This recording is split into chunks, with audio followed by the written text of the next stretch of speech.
प्यारे विद्यार्थियों, कल आपने युगपत समीकरण हल करने की दो विधि सीखा जिसे आप कक्षा 9वीं में भी जान चुके थे।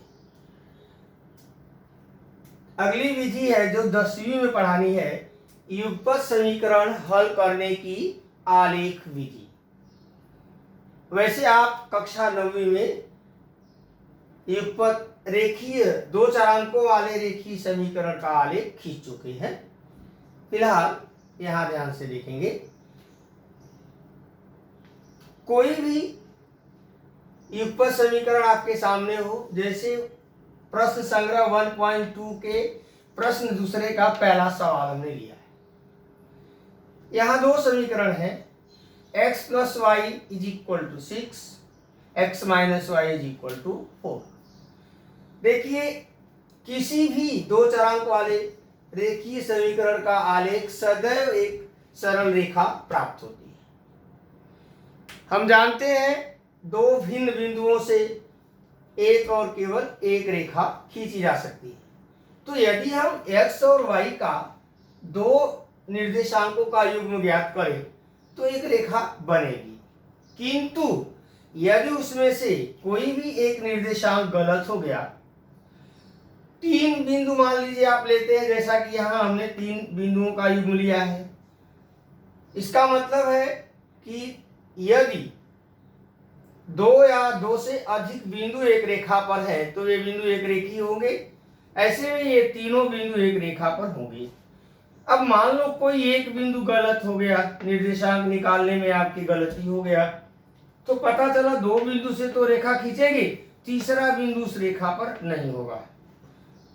तो इस गलती को सुधारने के लिए प्राय लोग कहते हैं तीन नहीं बल्कि चार बिंदु कंसीडर कीजिए। जैसा हमने तो तीन ही बिंदुओं का युग्म लिया है, लेकिन चार की बात आती है कि अगर चार में कोई एक बिंदु गलत भी हो गया तो भी तो तीन बिंदु एक रेखा पर होंगे और आपकी रेखा खींची जा सकती है। लेकिन हमने वैसा नहीं किया है, हम केवल तीन बिंदुओं पर ध्यान देंगे। सबसे पहले हम क्या करेंगे कि दिए गए समीकरण को y बराबर के रूप में लिखेंगे। समीकरण एक देखिए, x + y = 6, तो y = 6 रेडी x, 6 - x। अब हम x का जो भी मान मानेंगे उसकी संगत हमें y का मान प्राप्त होगा। जैसे हमने x = 0 लिया तो y = 6 - 0 = 6। चलो हमने x का मान 2 लिया तो x = 2, तो y = 6 - x की जगह 2, y = 4। x = 4 लिया तो y = 6 - x, 6 - 4, y की वैल्यू क्या होगी 2। अब हम बॉक्स बनाएंगे x y x y। x का मान 6 है तो y का मान, x का मान 0 है तो y का मान 6, 0 6 निर्देशांक रूप में 0, 6। आपने x का मान 2 लिया तो y का मान कितना मिला 4, तो x 2 है y 4 है, x y क्या हुआ 2 4। तीसरा है x = 4 तो y = 6 - x, 6 - 4 2। इसका मतलब x = 4 तो y = 2, निर्देशांक के युग्म रूप में 4, 2। बच्चों, यह आवश्यक नहीं है कि हमने x का मान 0 2 4 लिया, आप भी वही लें। हाँ, इतना ध्यान रखें कि आलेख कागज का जो माप है लंबाई चौड़ाई उसको ध्यान में रखते हुए आप x का मान कुछ भी मान लें। 0 माने, 1 2 3 4 5 6 माने, ऋण 1 ऋण 2 ऋण 3 ऋण 4 ऐसा माने, हर मान के संगत y का मान मिलेगा। तो समीकरण 1 से आपको एक टेबल सारणी मिली जिसमें निर्देशांकों की 3 जोड़ियां हैं। आप आलेख कागज लेंगे और उस पे जैसा आपने 6वीं 7वीं से खींचा है, x अक्ष खींचेंगे, फिर ऊर्ध्वाधर y अक्ष खींचेंगे, फिर आरंभ बिंदु के दाईं तरफ बाईं तरफ ऊपर नीचे सब बिंदु स्थापित करेंगे 1 2 3 4 आदि, और निर्देशांक की जो जोड़ी है वह कागज पर स्थापित करेंगे 0 6 2 4 4 2। इन बिंदुओं को देखते हुए आलेख पर स्केल रख करके एक रेखा खींच देंगे और उस रेखा पर इस समीकरण को आप लिखेंगे x plus y equal to 6। चलिए दूसरा समीकरण है x minus y is equal to 4। तो minus y is equal to 4 minus x, इसलिए y is equal to -4 plus x. हम यहाँ -1 से गुणा करेंगे तो ये प्लस होगा, ये माइनस होगा और ये प्लस होगा। फिर वहां पे यदि x बराबर 0 तो y बराबर -4 प्लस 0 -4। यदि x बराबर 2 तो y बराबर -4 plus x -4 plus 2 is equal to -2। यदि x बराबर 4 तो y बराबर -4 plus x -4 plus 4 is equal to 0। फिर आप टेबल बनाएंगे x y x कामा y। x का मान 0 है तो y का मान -4, निर्देशांक 0 -4। x 2 है तो y -2 2 -2।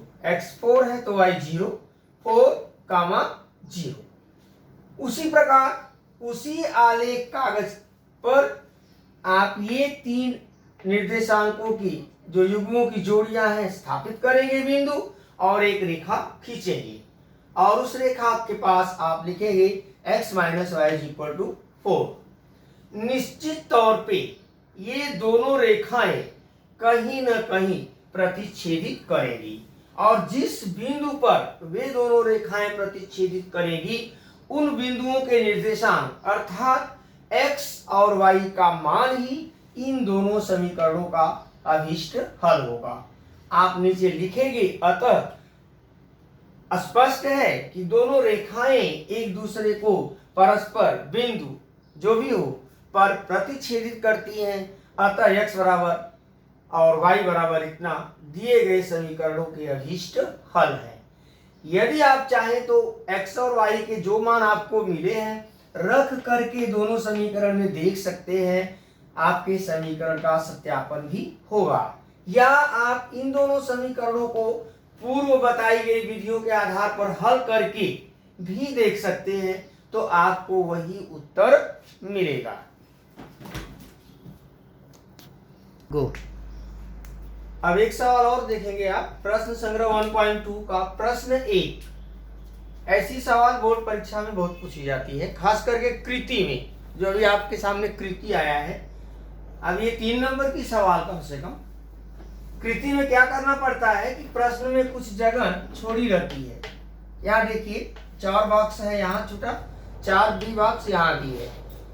तो कहते हैं कि निम्नलिखित युगपत समीकरणों को आलेख विधि से हल करने के लिए निम्नलिखित सारणी पूर्ण कीजिए। बच्चों सबसे पहली सबसे महत्वपूर्ण बात, अपने मन से आप अब नहीं कुछ रखेंगे। जैसा कि पहले आपने देखा, अपने मन से x बराबर 0 2 4 कुछ लिखते हैं, यहाँ आप नहीं लिखेंगे। यहाँ आपको शर्त दी हुई है।